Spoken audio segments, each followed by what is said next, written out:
அந்த சிலையை பார்க்கும் பொழுதெல்லாம் தேசிய மக்கள் சக்திக்கு வாக்களித்த அனைவரும் என்ன செய்ய வேண்டும் என்று நேற்று டாக்டர் அர்ச்சுனா சொல்லிவிட்டார். வலது கையால சாப்பிடவனா இடது கையால சாப்பிடணும் சொல்லிவிட்டார். மீண்டும் அதை சொல்ல வேண்டிய அவசியம் இல்லை. இந்த அரசாங்கம் மாகாண சபை தேர்தலை நடத்துறதுக்கு பயப்படுகிறது. வடக்கு கிழக்கிலே இன்று அரசாங்கத்துடைய செல்வாக்கு இந்த புத்தர் சிலையுடைய விவகாரத்துடன் முற்றமாக இல்லாமல் போய்விட்டது.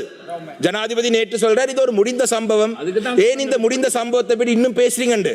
அந்த சிலை அந்த இடத்திலே இருக்கும் வரைக்கும் இந்த சம்பவம் முடிந்த சம்பவம் அல்ல.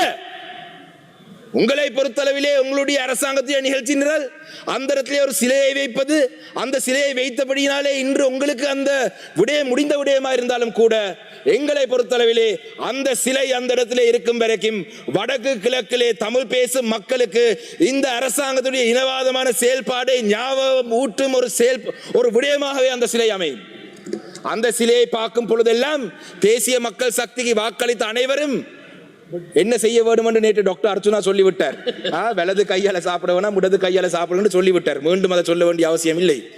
அந்த வகையிலே கௌரவ சபைக்கு தலைமை தாங்கும் உறுப்பினர்களே, இன்று இந்த மாகாண சபை அமைச்சு திட்டத்திலே முடித்துக் கொள்கிறேன்.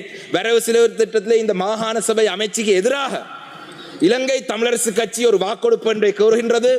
இதுக்கு நீங்கள் இந்த வாக்கெடுப்புக்கு நீங்கள் எங்களுக்கு ஒத்துழைப்பு வழங்குவீர்கள் என்று நான் எதிர்பார்க்கின்றேன். அதே போலதான் இரண்டு விடயங்களை நாங்கள் கோருகின்றோம். இது ஒன்று மாகாண சபை தேர்தலுக்கு எதிரானது, இன்னொன்று கல்முனை வடக்கு பிரதேச செயலகம் சம்பந்தமாக. அதிலே ஸ்ரீலங்கா முஸ்லிம் காங்கிரசுக்கும் எங்களுக்கும் மாறுபட்ட கருத்தில் இருக்கலாம். நாங்கள் இரண்டு விடயங்களுக்கு வாக்கெடுப்பை கோருகிறோம். இரண்டாவது விடயம், ஒரு வருடமாக கல்முனை வடக்கு பிரதேச செயலகத்தை வைத்து தமிழ் முஸ்லிம் மக்களுக்கு இடையிலே குழப்பங்களை தொடர்ந்து ஏற்படுத்துவது.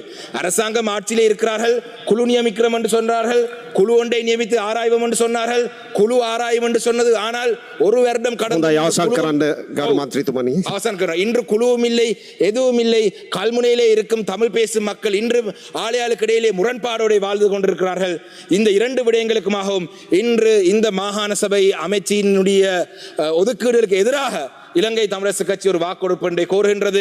நீங்கள் மாகாண சபை தேர்தலை இன்று நடத்தினாலும் நீங்கள் வடக்கு கிழக்கிலே தோல்வி அடைவீங்கள், ஒரு 6 மாதத்திலே நடத்தினாலும் நீங்கள் தோல்வி அடைவீங்கள், ஒரு வருடத்திலே நடத்தினாலும் தோல்வி அடைவீங்கள்.